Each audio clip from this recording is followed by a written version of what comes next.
सभी को नमस्कार। मेरा नाम डॉक्टर शाजिया इस्लाम है।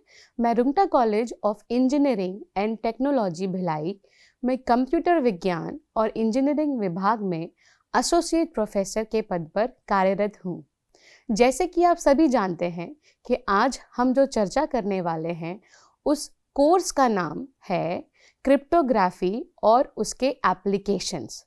और उस कोर्स में आज हम जिस विषय पर चर्चा करने वाले हैं उस टॉपिक का नाम है DES, जिसका पूरा अनुवाद है डेटा इंक्रिप्शन स्टैंडर्ड, जिसको हम आज चर्चा करेंगे। और उसी टॉपिक के आधार पर हम पूरा क्रिप्टोग्राफी और DES के एल्गोरिदम को पढ़ेंगे और हम उसको आगे लेकर जाएंगे। उसके हम बहुत सारे एप्लीकेशंस भी देखेंगे और कैसे वो काम करता है उसको भी देखेंगे। तो आइए चर्चा शुरू करते हैं। तो जैसा कि हमने देखा कि इस सत्र में हम क्या पढ़ने वाले हैं, हम पढ़ने वाले हैं डेटा इंक्रिप्शन स्टैंडर्ड, जिसे संक्षिप्त रूप में DES भी कहा जाता है। DES, जैसे मैंने पहले बताया, एक एल्गोरिदम है जो क्रिप्टोग्राफी में बहुत ही इम्पॉर्टेंट रोल करता है, जो कि एक ऐतिहासिक इंक्रिप्शन एल्गोरिदम है। ऐसा नहीं है कि DES अभी ही चर्चा में आया है। ये एक ऐतिहासिक इंक्रिप्शन एल्गोरिदम है जो अपनी 56 बिट, आप देखो यहाँ पर जो समझने वाली बात है वो है कि इसमें जो कुंजी यूज़ होती है वो है 56 बिट की कुंजी, जिसकी लंबाई के लिए ही DES को जाना जाता है। तो हम इसके संचालन, कुंजी परिवर्तन और इंक्रिप्शन प्रक्रिया को मैं अभी बताऊंगी, अभी चर्चा करेंगे उसके बारे में भी। तो उस इंक्रिप्शन प्रक्रिया DES की ताकत और कमज़ोरियों को जानेंगे और हम इस DES की कमज़ोरियां और ताकत उसकी एप्लीकेशन और उसके उदाहरण के रूप में भी जानेंगे, जिससे इसको आप अच्छे से समझ पाएं। तो उससे पहले जो हम चर्चा करने वाले हैं, मुझे पता है कि आप लोगों को इंक्रिप्शन और डिक्रिप्शन के बारे में पता है पहले से, क्योंकि क्रिप्टोग्राफी स्टार्ट होती है इंक्रिप्शन और डिक्रिप्शन से। बट हम आगे बढ़ने से पहले एक बार इंक्रिप्शन और डिक्रिप्शन की चर्चा भी करेंगे।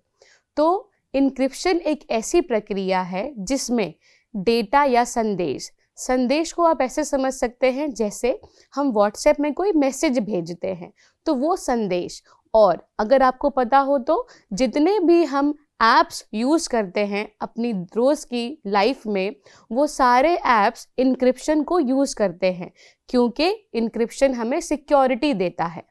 तो इंक्रिप्शन एक ऐसी प्रक्रिया है जिसमें डेटा या संदेश मतलब मैसेज, जिसे हम भेजते हैं या हम मेल भी करते हैं, को इस तरह से परिवर्तित किया जाता है कि वो अनाधिकृत व्यक्तियों के लिए पढ़ने योग्य नहीं रहता, जिसका उद्देश्य डेटा को सुरक्षित बनाना होता है ताकि केवल अधिकृत व्यक्ति ही उसे पढ़ सके।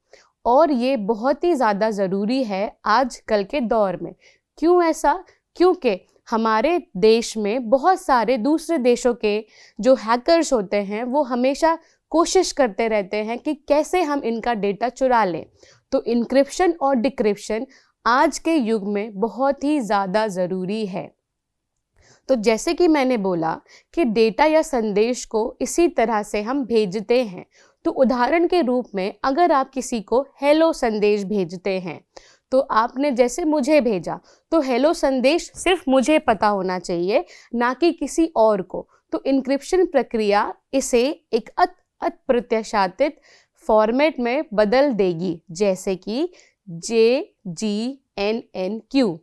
तो जो दूसरा बंदा होगा या जो दूसरा व्यक्ति होगा, उसको हेलो संदेश पढ़ने में बहुत ही मुश्किल होगी, क्योंकि वो संदेश पहले से ही इनक्रिप्टेड फॉर्म में वो पढ़ पाएगा और जिस व्यक्ति को आपने वो मैसेज भेजा है वो व्यक्ति ही उस मैसेज को अच्छी तरह से उसी रूप में, जैसे हेलो आपने मुझे भेजा तो उसे हेलो मैं ही पढ़ पाऊंगी।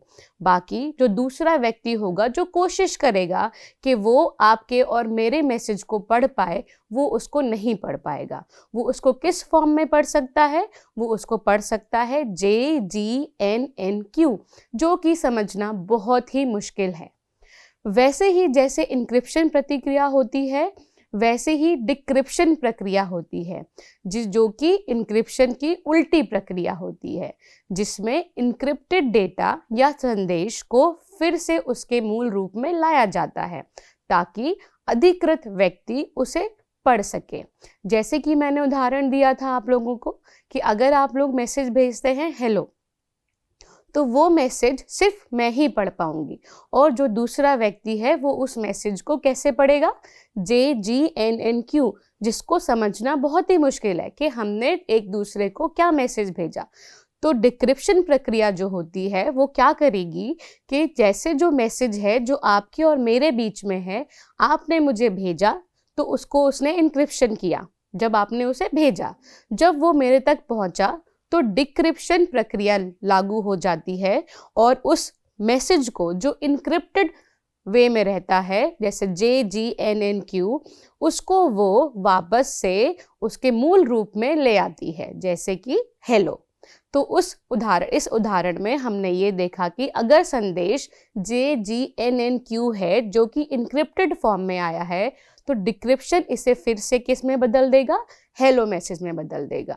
तो ये प्रक्रिया होती है इंक्रिप्शन और डिक्रिप्शन की, जिसमें मैसेज को गोपनीय बनाया जाता है और फिर जिस व्यक्ति के लिए वो मैसेज है उस व्यक्ति तक पहुंचने के लिए उसको वापस से उसके मूल रूप में लाया जाता है, जिसको हम बोलते हैं कि बदल दिया। तो इंक्रिप्शन और डिक्रिप्शन प्रक्रिया ये होती है। अब अगर हम देखें तो इंक्रिप्शन और डिक्रिप्शन के भी बहुत सारे प्रकार होते हैं, जैसे कि सिमेट्रिक इंक्रिप्शन, जिसको हम इंग्लिश में भी बोलते हैं सिमेट्रिक की इंक्रिप्शन। तो हम इसको कैसे समझते हैं? इसमें इंक्रिप्शन और डिक्रिप्शन के लिए एक ही कुंजी है, जैसे कि हमने पहले स्लाइड में देखा था कि 56 जो की यूज होती है इसमें, वो उसकी लंबाई कितनी होती है? 56। वैसे ही इसको उपयोग में लाया जाता है एक ही कुंजी, सिमेट्रिक इंक्रिप्शन।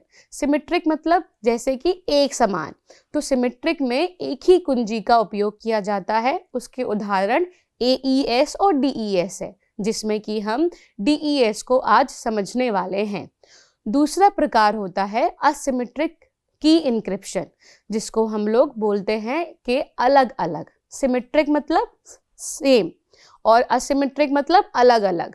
तो हम असिमेट्रिक की इंक्रिप्शन में अलग अलग कुंजियों का उपयोग करते हैं। एक सार्वजनिक कुंजी, जिसको हम लोग बोलते हैं सबके पास अवेलेबल होती है, और उसको सिंपल भाषा में कह सकते हैं हम पब्लिक की, जो पब्लिक की होती है। तो एन्क्रिप्शन के लिए और एक निजी कुंजी, निजी मतलब मेरी प्राइवेट कुंजी, डिक्रिप्शन के लिए, तो उसका उदाहरण है RSA आप दूसरे लेक्चर में भी समझेंगे।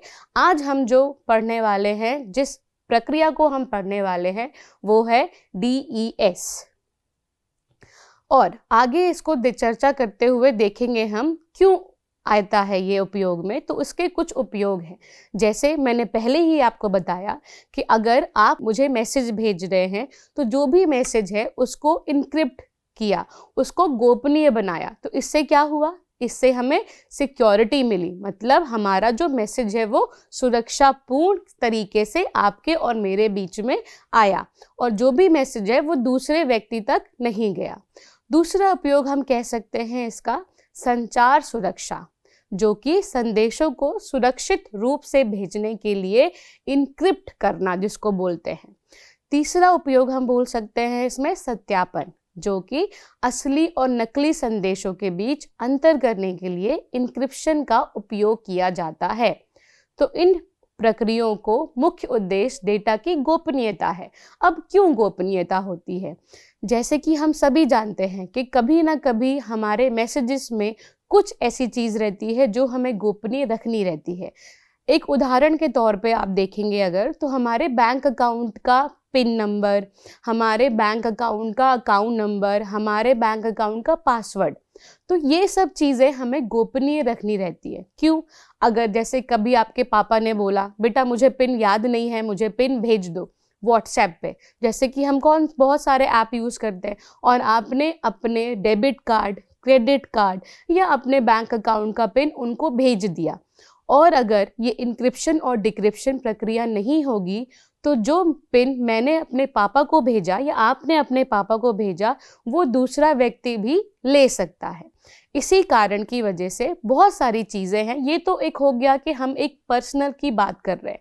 ऐसे ही बहुत सारे हमारे देश के कुछ गोपनीय दस्तावेज या बहुत सारी चीज़ें जिसको हम नहीं दे सकते या हम कभी ऐसे नहीं बोल सकते कि ये सब लोग देख सकते हैं। बहुत सारी ऐसी नीतियाँ होती हैं, रूल्स होते हैं, बहुत सारे ऐसे दस्तावेज होते हैं जो बिना सुरक्षा के हम यहाँ वहाँ नहीं भेज सकते, लेकिन भेजना भी ज़रूरी होता है क्योंकि हमें अपना कॉन्वर्सेशन या हम बोल सकते हैं कि जो हमारे बीच मैसेजेस का अंतरागत चल रहा है उसको रखना है जारी। इसी कारण की वजह से जो गोपनीयता है वो बहुत ज़रूरी है, उसको तो रखना ही पड़ेगा हमें। इस वजह से हम इंक्रिप्शन और डिक्रिप्शन पढ़ते हैं और हम जो एल्गोरिदम लगाते हैं उस मैसेज को गोपनीय रखने के लिए उन एल्गोरिदम्स को हम यहाँ पर पढ़ रहे हैं। जैसे कि हमने देखा सिमेट्रिक और असिमेट्रिक, तो सिमेट्रिक हम पढ़ने वाले हैं DES और असिमेट्रिक का उदाहरण RSA, जो आप दूसरे वीडियो लेक्चर में ज़रूर देखेंगे। आइए तो सबसे पहले इस सत्र के उद्देश्यों को जानते हैं। इस सत्र के उद्देश्य हैं, सबसे पहला उद्देश्य DES एल्गोरिदम को परिभाषित करना और इसे सममित कुंजी, जो हमने पढ़ा सिमेट्रिक की, ठीक है, इसे सममित कुंजी ब्लॉक सिफर के रूप में वर्गीकृत करना।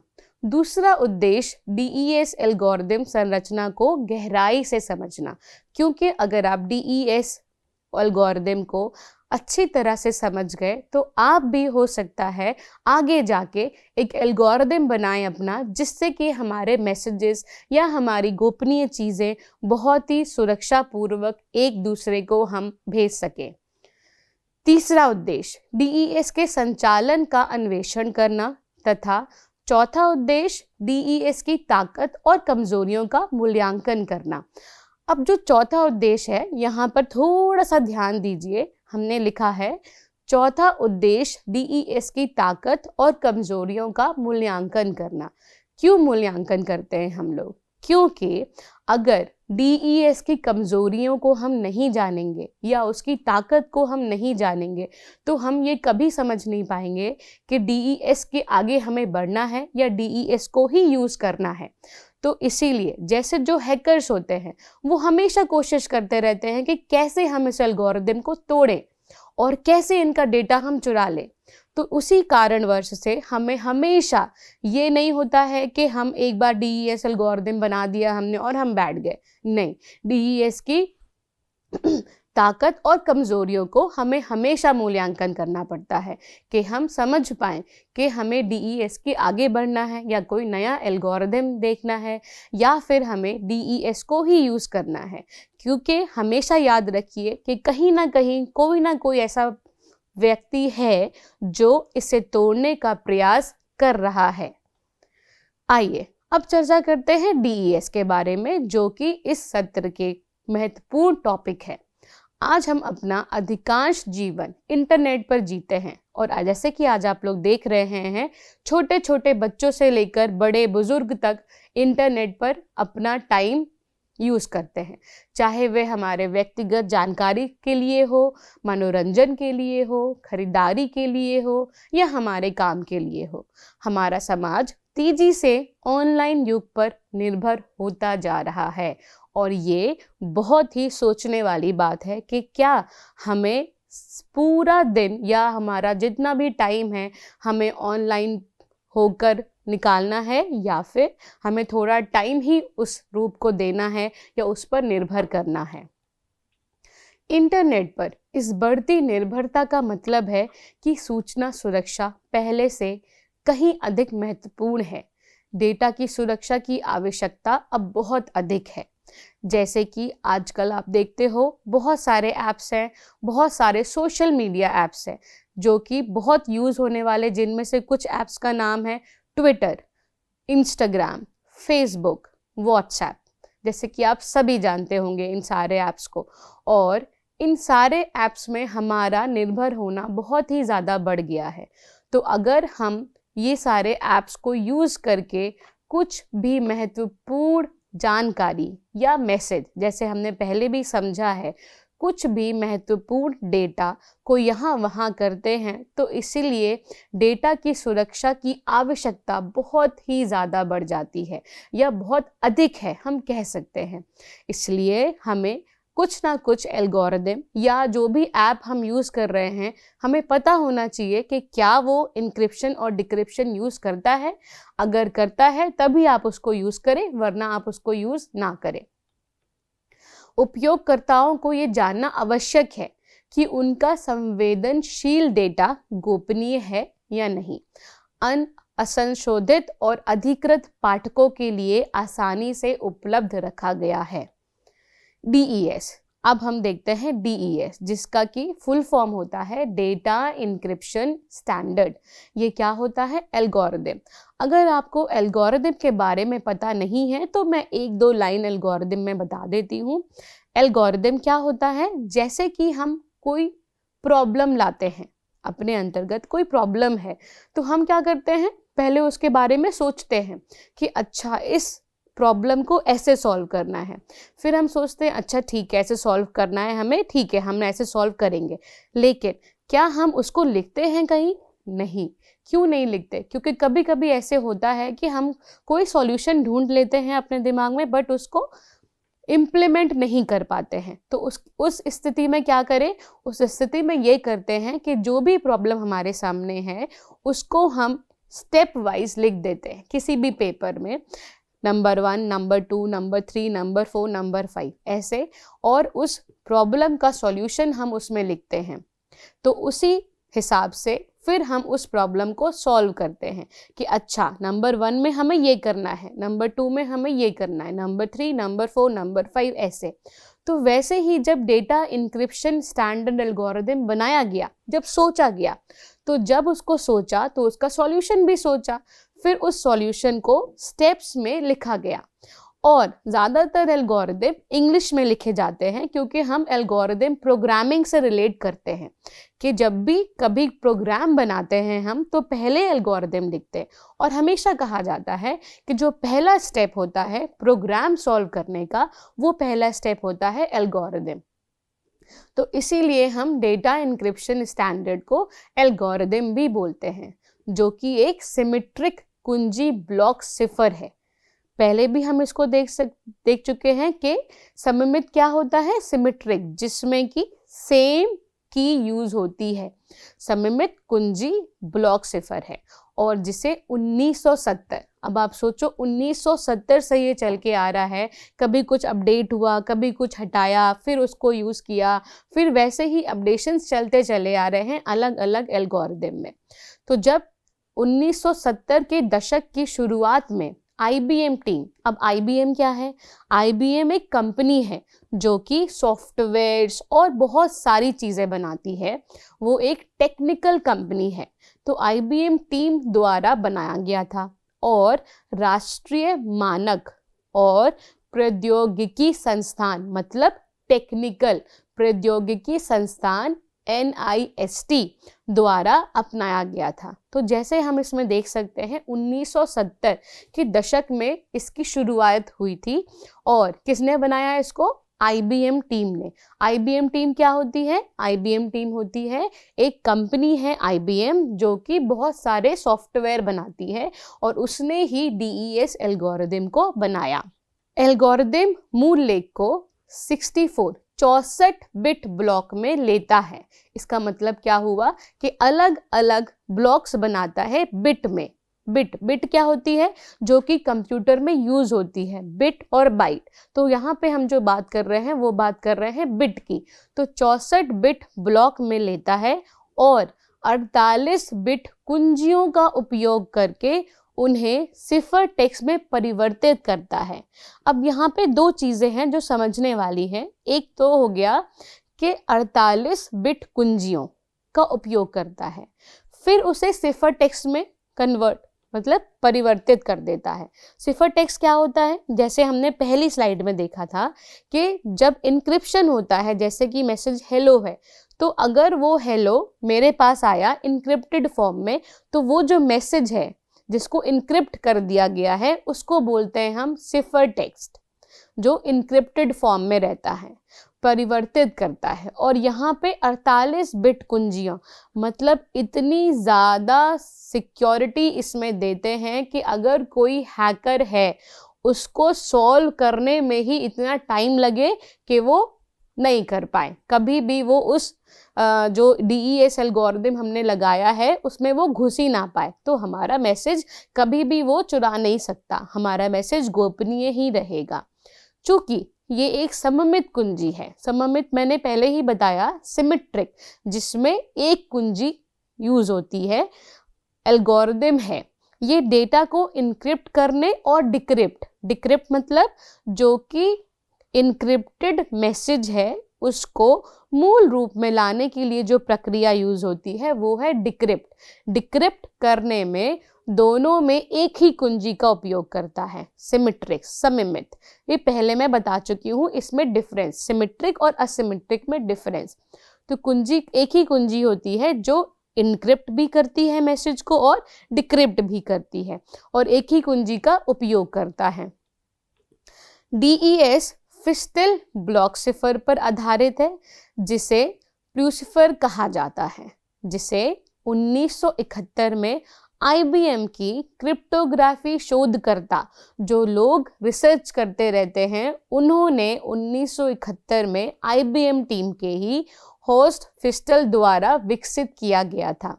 तो DES प्रत्येक राउंड के लिए, अब यहाँ पे बहुत सारे राउंड होते हैं DES को बनाने के लिए, DES जब काम करता है अपना, तो DES प्रत्येक राउंड के लिए एक अलग कुंजी का उपयोग करते हुए फिस्टल संरचना के 16 राउंड का उपयोग करता है। तो फिस्टल पहले से बना के रखा गया, जैसे मैंने पहले बोला कि DES तक हम नहीं रह सकते बस, क्योंकि जो हैकर हैं वो हमेशा कोशिश करते रहते हैं कि कैसे हम इनका एल्गोरिदम तोड़ें या कैसे इनके मैसेज को हम अपना देख लें या हम इसके मैसेज को गोपनीय ना रख पाएं।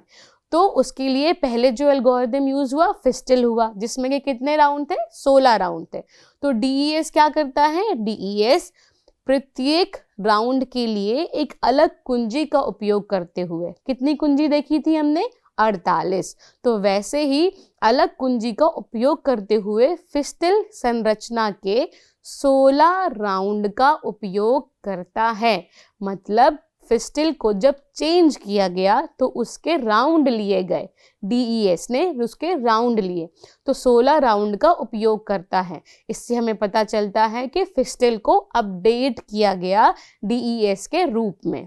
DES एक ब्लॉक सिफर आधारित योजना है जो इंक्रिप्शन के लिए बड़े प्लेन टेक्स्ट डेटा इकाइयों को सिफर टेक्स्ट के ब्लॉक में बदलने के लिए मेमोरी लेस एल्गोरिथम कार्यान्वयन को संभावित करती है, और डिक्रिप्शन के लिए इसके विपरीत जोड़ीवार प्लेन टेक्स्ट सिफर टेक्स्ट ब्लॉक उत्पन्न करने के लिए इस प्रक्रिया को कई बार दोहराया जाता है। जैसे कि हमने देखा कि राउंड्स होते हैं 16 राउंड, तो उसको दोहराया जाता है। DES नवंबर 1976 में अनुमोदित संघीय एन्क्रिप्शन मानक बन गया और बाद में 1983, 1988 और 1999 में मानक के रूप में इसकी पुष्टि की गई।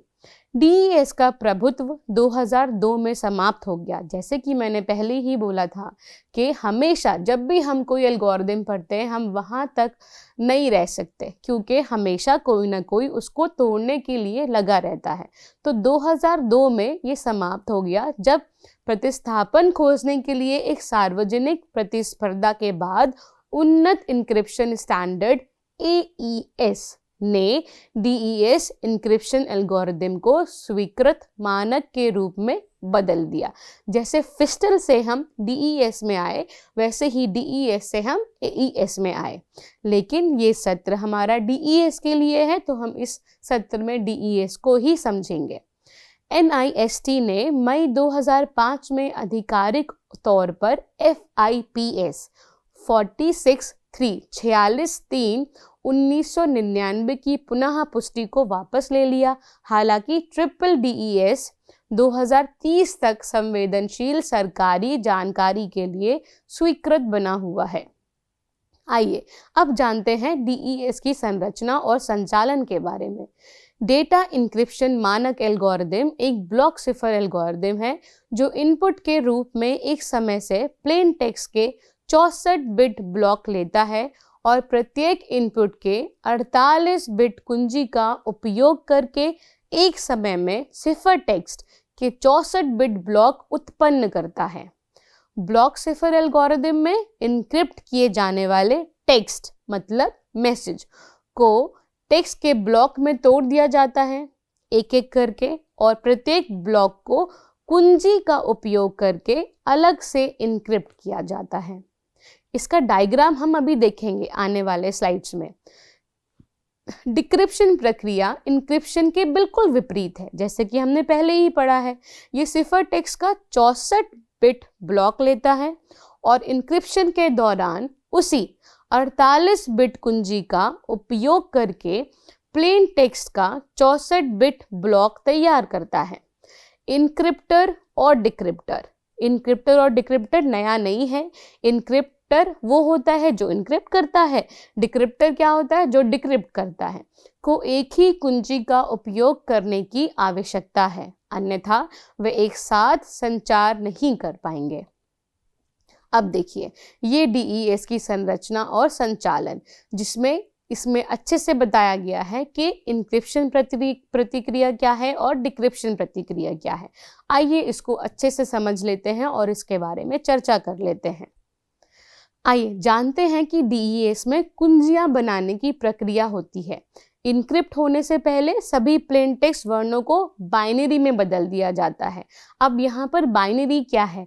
बाइनरी सिर्फ 2 नंबर्स होते हैं, इसलिए इसका नाम बाइनरी है। बाइनरी एक इंग्लिश वर्ड है जिसका मतलब होता है सिर्फ 2 नंबर, और वो 2 नंबर क्या होते हैं? 0 और 1, जो कि कंप्यूटर या जो कंप्यूटर की लैंग्वेज होती है उसकी जो वो कंप्यूटर जो यूज़ करता है 0 और 1 की परिभाषा ही यूज़ करता है। तो इनक्रिप्ट होने से पहले सभी प्लेन टेक्स्ट वर्णों को बाइनरी में बदल दिया जाता है।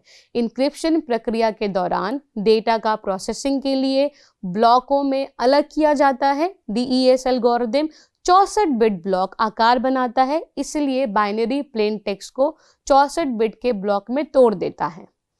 ब्लॉक सिफर एल्गोरिदम में इनक्रिप्ट किए जाने वाले टेक्स्ट को टेक्स्ट के ब्लॉक में तोड़ दिया जाता है और प्रत्येक ब्लॉक को कुंजी का उपयोग करके अलग से इनक्रिप्ट किया जाता है। पैडिंग ये भी सुनिश्चित करता है कि इनक्रिप्टेड डेटा का क्रैक करना कठिन हो। यही मेन बात होती है कि कोई भी हैकर जो बाहर का है वो हमारा डेटा क्रैक ना कर पाए और उसको बहुत ही कठिनाई हो अगर वो सोचे भी करने का। कुंजियों का उपयोग इनक्रिप्शन प्रक्रिया के अंतिम परिणाम को इस तरह से बदलने के लिए किया जाता है कि किसी हमलावर के लिए केवल एल्गोरिदम को जानकर प्लेन टेक्स्ट की भविष्यवाणी करना संभव नहीं होगा। DES एक कुंजी से शुरू होता है जिसका उपयोग उप कुंजियां बनाने के लिए किया जाता है, जो प्रत्येक राउंड के दौरान लागू की जाती है। अंतिम सिफर टेक्स्ट तैयार करने के लिए DES एल्गोरिदम को 16 बार चलाया जाता है और हर बार इसे चलाने को एक राउंड कहा जाता है, जिसमें एक राउंड का आउटपुट अगले के लिए इनपुट के रूप में कार्य करता है। ये प्लेन टेक्स्ट को यथासंभव भ्रमित होने देता है। आइए अब जानते हैं DES एल्गोरिदम में इंक्रिप्शन प्रक्रिया। DES एल्गोरिदम का उपयोग करके प्लेन टेक्स्ट की इंक्रिप्शन प्रक्रिया में सबसे पहले प्रारंभिक क्रम परिवर्तन कार्य किया जाता है। इसमें प्लेन टेक्स्ट प्रत्येक 64 बिट्स के ब्लॉक में टूट जाता है। प्लेन टेक्स्ट वे डेटा है जिसे इनक्रिप्ट करने और प्रेषक से रिसीवर तक प्रसारित करने की आवश्यकता होती है। यदि अंतिम ब्लॉक आवश्यक 64 बिट लंबा नहीं है तो इसे पैडिंग किया जाता है। फिर इसे प्रारंभिक क्रम परिवर्तन फंक्शन में फीड किया जाता है, मतलब इसको इनपुट के तौर पर उसको डाला जाता है, जो इस पर कोई भी ऑपरेशन करने से पहले टेक्स्ट को भ्रमित कर देता है। प्रारंभिक क्रम परिवर्तन में कोई क्रिप्टोग्राफिक मान शामिल नहीं है। दूसरी प्रक्रिया है ब्लॉकों को विभाजित करना। इसमें एक बार प्रारंभिक क्रम परिवर्तन प्रक्रिया समाप्त होने के बाद डेटा को दो हिस्से में विभाजित किया जाता है। एक बायां ब्लॉक L0 32 बिट से बना होता है और एक दायां ब्लॉक R0 32 बिट से बना होता है। L और R यहाँ पर बायां और दायां संबोधित करते हैं, लेफ्ट और राइट। ब्लॉकों के विभाजन के बाद हम अगले फंक्शन पर जाते हैं। पहले दौर में ब्लॉक का दाहिना आधा हिस्सा लिया जाता है और 4 चरणों से गुजरता है। पहला विस्तार क्रम परिवर्तन, दूसरा कुंजी मिश्रण, तीसरा प्रतिस्थापन तथा चौथा क्रम परिवर्तन। आइए एक एक करके इसे समझते हैं। पहला विस्तार क्रम परिवर्तन। विस्तार क्रम परिवर्तन से 3 चीजें पूरी होती हैं, जिनमें से एक विस्तार महत्वपूर्ण प्रभाव है, जहां इनपुट डेटा का एक बिट सीधे 2 अलग अलग बिट्स के आउटपुट को प्रभावित करता है। ये चरण ये भी सुनिश्चित करता है कि दाहिने आधे हिस्से में 48 बिट्स हैं, ताकि इसकी लंबाई आगामी चरण के लिए उपकुंजी के समान हो जाए। विस्तार क्रमचय का एक अन्य महत्वपूर्ण परिणाम ये है कि ये आउटपुट को इनपुट से अधिक लंबा बनाकर प्रतिस्थापन ऑपरेशन में डेटा को एक साथ अनुक्रमित करने की अनुमति भी देता है।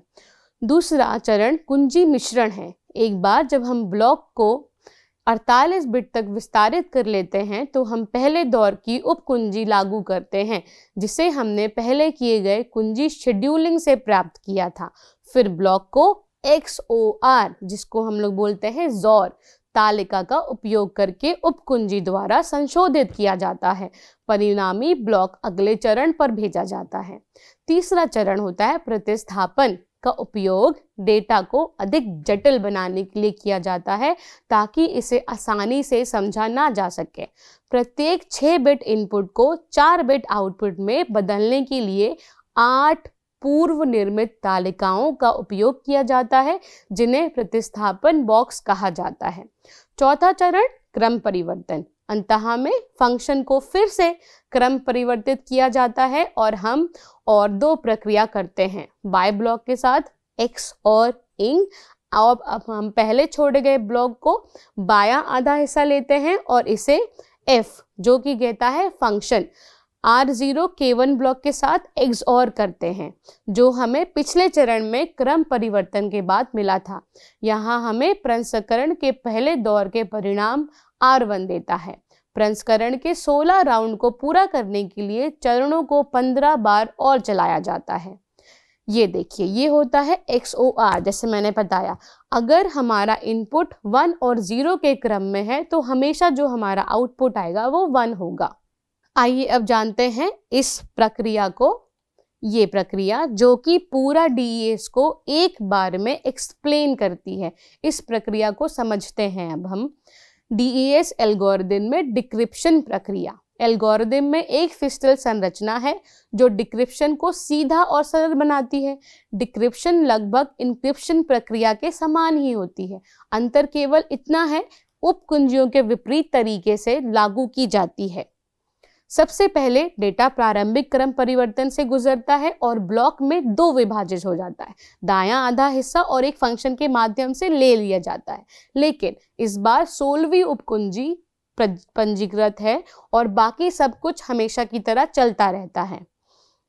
फंक्शन के माध्यम से आउटपुट प्राप्त होने के बाद परिणामी ब्लॉक के बाईं ओर XORed जो हमने देखा कैसे इनपुट और आउटपुट में कन्वर्ट होता है, उपकुंजियों को इंक्रिप्शन के विपरीत क्रम में लेकर प्रक्रिया को दोहराया जाता है। अंततः 16वें राउंड के बाद प्लेन टेक्स्ट प्राप्त होता है। सरल शब्दों में अगर कहें तो DES 64 बिट प्लेन टेक्स्ट लेता है और इसे 64 बिट सिफर टेक्स्ट में बदल देता है। और चूंकि हम असममित एल्गोरिदम के बारे में बात कर रहे हैं। जब सिफर टेक्स्ट को डिक्रिप्ट करने का समय आता है तो उसी कुंजियों का उपयोग किया जाता है। तो जैसे हमने बोला पहले कि DES 64 बिट प्लेन टेक्स्ट लेता है और 64 बिट सिफर टेक्स्ट में बदल देता है। और इसमें हम असममित एल्गोरिदम के बारे में जब हमने पहले पढ़ा था तो हमने देखा था कि एक ही कुंजी यूज होती है इनक्रिप्ट में और डिक्रिप्ट में। आइए संक्षिप्त में इसके चरणों को पुनः दोहरा लेते हैं। तो पहला चरण क्या करता है, 64 बिट प्लेन टेक्स्ट ब्लॉक को प्रारंभिक क्रम परिवर्तन, जिसे IP से संबोधित किया जाता है, फंक्शन को सौंपने के साथ शुरू होती है। दूसरा चरण आरंभिक क्रम परिवर्तन तब प्लेन टेक्स्ट पर किया जाता है। तीसरा चरण इसके बाद प्रारंभिक क्रम परिवर्तन क्रम परिवर्तित ब्लॉक के 2 हिस्सों का निर्माण करता है, जिन्हें लेफ्ट प्लेन टेक्स्ट और राइट प्लेन टेक्स्ट कहा जाता है। जैसे कि हमने पहले देखा लेफ्ट और राइट क्या होता है। लेफ्ट में हम ब्लॉक्स को डिवाइड कर देते हैं, जो कि एक दायां हिस्सा और एक बायां हिस्सा बन जाता है, जिसके बाद हम प्रारंभिक क्रम परिवर्तन को क्रम परिवर्तित ब्लॉक के 2 हिस्सों में बांट देते हैं, जिसको ही हम लेफ्ट और राइट का रूप देते हैं और जिसमें राउंड्स को चलाया जाता है। केवल टोटल कितने राउंड्स हमने देखे, 16 राउंड, जिसमें सारी कुंजियों को बार बार दोहराया जाता है, जिससे कि हमें जो इनक्रिप्टेड टेक्स्ट मिले वो किसी को समझ में ना आए। आइए अब जानते हैं DES एल्गोरिदम में डिक्रिप्शन प्रक्रिया। एल्गोरिदम में एक फिशल संरचना है जो डिक्रिप्शन के सीधा और सरल बनाती है। डिक्रिप्शन लगभग इंक्रिप्शन प्रक्रिया के समान ही होता है। अंतर केवल इतना ही है कि उपकुंजियों के विपरीत तरीके से लागू की जाती है। सबसे पहले डेटा प्रारंभिक क्रम परिवर्तन से गुजरता है और ब्लॉक 2 में विभाजित हो जाता है। दायां आधा हिस्सा एक फंक्शन के माध्यम से ले जाया जाता है। इसके बाद 16वीं उपकुंजी पंजीकृत है और बाकी सब कुछ हमेशा की तरह चलता रहता है। चौथा चरण प्रत्येक LPT जो लेफ्ट वाला हिस्सा है और RPT जो राइट वाला हिस्सा, दायां और बायां, इंक्रिप्शन प्रक्रिया के 16 राउंड से गुजरता है। पांचवा चरण अंत में LPT और RPT फिर से जुड़ जाते हैं और नए संयुक्त ब्लॉक पर एक अंतिम क्रम परिवर्तन किया जाता है। छठवां चरण इस प्रक्रिया का परिणाम वांछित 64 बिट सिफर टेक्स्ट उत्पन्न करता है। इंक्रिप्शन प्रक्रिया चौथे चरण को आगे 5 चरणों में विभाजित करता है। पहला मुख्य चरण परिवर्तन, क्रम बॉक्स परिवर्तन, चौथा प्री बॉक्स क्रम परिवर्तन और पांचवा XOR और स्वैप मतलब यहाँ का वहाँ और वहाँ का यहाँ। आइए अब जानते हैं DES कार्यान्वयन के बारे में। DES के लिए एक सुरक्षा प्रदाता की आवश्यकता होती है। हालांकि चुनने के लिए कई प्रदाता उपलब्ध हैं, लेकिन किसी एक को चुनना कार्यान्वयन में आवश्यक प्रारंभिक कदम है। आपका चयन उस भाषा पर निर्भर हो सकता है जिसका आप उपयोग कर रहे हैं, जैसे जावा, पाइथन, C, मैटलैब, ये सारी लैंग्वेजेस हैं। एक बार आप प्रदाता पर निर्णय कर लेते हैं तो आपको ये चुनना होगा कि क्या की जनरेटर द्वारा उत्पन्न यादृच्छिक गुप्त कुंजी रखना है या प्लेन टेक्स्ट या बाइट सारणी का उपयोग करके स्वयं एक कुंजी बनाना है। इसका उपयोग यादृच्छिक संख्या निर्माण में किया जाता है। इसे तब उपयोग किया जाता है जब बहुत मजबूत इंक्रिप्शन की आवश्यकता नहीं होती। इसका उपयोग DES का एक नया रूप विकसित करने के लिए कहा जाता है, जिसे ट्रिपल DES भी कहा जाता है। आइए अब जानते हैं DES की ताकत और कमजोरियां। DES एल्गोरिदम सुरक्षा के लिए एक महत्वपूर्ण ऐतिहासिक मील का पत्थर था, लेकिन आधुनिक सुरक्षा आवश्यकताओं के लिए अब इसकी अनुशंसा नहीं की जाती। आइए इसके लाभ और कमजोरियां देखें। सबसे पहले इसके लाभ पर चर्चा करते हैं। DES अपेक्षाकृत सरल एल्गोरिदम है। इसे विभिन्न हार्डवेयर और सॉफ्टवेयर प्लेटफॉर्मों पर कार्यान्वित किया गया है। इसकी सादगी के कारण इसे समझना और विश्लेषण करना भी अपेक्षाकृत आसान है। DES को अमेरिकी सरकार द्वारा कई वर्षों तक डेटा इंक्रिप्शन के लिए राष्ट्रीय मानक के रूप में अपनाया गया था। इस व्यापक मानकीकरण के कारण DES की कई कार्यान्वयन उपलब्ध है, जिसके इनके उपयोग को सुगम बनाया गया। DES को व्यापक रूप से विश्लेषण किया गया है। क्रिप्टोग्राफरों ने इसके संचालन और कमजोरियों को अच्छी तरह से समझ लिया है। ये विश्लेषण भविष्य के एल्गोरिदम डिजाइन में मूल्यवान रहा है। एल्गोरिदम का उपयोग 1977 से किया जा रहा है। तकनीकी रूप से एल्गोरिदम में कोई कमजोरी नहीं पाई गई। ब्रूट फोर्स के हमले अभी भी DES एल्गोरिदम के विरुद्ध सबसे कुशल हमले हैं। DES अमेरिका सरकार द्वारा निर्धारित मानक है। सरकार हर 5 साल में DES को दोबारा प्रमाणित करती है और ज़रूरत पड़ने पर उसे बदलने के लिए भी कहती है। अमेरिकी राष्ट्रीय मानक संस्थान और अंतर्राष्ट्रीय मानकीकरण संगठन ने DES को भी एक मानक घोषित किया है। इसका मतलब ये है कि एल्गोरिदम जनता के लिए सीखने और लागू करने के लिए है। DES को हार्डवेयर के लिए डिज़ाइन किया गया था। ये हार्डवेयर में तेज़ है, लेकिन सॉफ्टवेयर में केवल अपेक्षाकृत तेज़ है। अब बात करते हैं इसकी कमजोरी की। छोटी कुंजी लंबाई, जैसे कि हमने देखा इसकी छोटी कुंजी लंबाई 56 बिट है। आधुनिक कंप्यूटिंग शक्ति के साथ कुंजी को अपेक्षित करना कम समय में क्रैक किया जा सकता है आधुनिक समय के हिसाब से, तो इसकी आवश्यकताओं के लिए अपर्याप्त माना जाता है। बेहतर विकल्प उपलब्ध है। DES के बाद अधिक मजबूत और सुरक्षित इंक्रिप्शन एल्गोरिदम विकसित किए गए हैं, जैसे एडवांस इंक्रिप्शन स्टैंडर्ड। ये एल्गोरिदम लंबी कुंजी लंबाई और मजबूत इंक्रिप्शन प्रक्रियाओं को उपयोग करते हैं, जो उन्हें DES की तुलना में अधिक सुरक्षित बनाते हैं। ज्ञात प्लेन टेक्स्ट हमलों के लिए संवेदनशील है। विशिष्ट परिस्थितियों में DES को ज्ञात प्लेन टेक्स्ट हमलों के लिए संवेदनशील माना जाता है। इसका मतलब है कि यदि हमलावर को पहले से ही इनक्रिप्ट डेटा के कुछ हिस्सों और उनके इनक्रिप्टेड समकक्षों का पता चल जाता है, तो वे संपूर्ण इनक्रिप्टेड डेटा को डिक्रिप्ट करने में सक्षम हो सकते हैं। DES एल्गोरिदम का सबसे बड़ा नुकसान 56 बिट की कुंजी का आकार है। ऐसे चिप्स उपलब्ध हैं जो 1 सेकंड में 10 लाख DES ऑपरेशन को इनक्रिप्ट और डिक्रिप्ट कर सकते हैं। DES को हार्डवेयर पर शीघ्रता से लागू किया जा सकता है, लेकिन चूंकि इसे सॉफ्टवेयर के लिए डिज़ाइन ही नहीं किया गया था, इसके लिए ये अपेक्षाकृत धीमा है। DES में इंक्रिप्टेड कोड को तोड़ना आसान हो गया है क्योंकि तकनीक में लगातार सुधार हो रहा है। आजकल DES की तुलना में AES को प्राथमिकता दी जाती है। DES इंक्रिप्शन के साथ साथ डिक्रिप्शन के लिए एकल कुंजी का उपयोग करता है, क्योंकि ये एक प्रकार की सममित इंक्रिप्शन तकनीक है। यदि एक कुंजी खो जाती है तो हम समझने योग्य डेटा बिल्कुल भी प्राप्त नहीं कर पाएंगे। NIST को DES एल्गोरिदम को बदलना पड़ा क्योंकि नए कंप्यूटर को बढ़ती प्रसंस्करण शक्ति को देखते हुए इसकी 56 बिट की कुंजी लंबाई बहुत छोटी थी।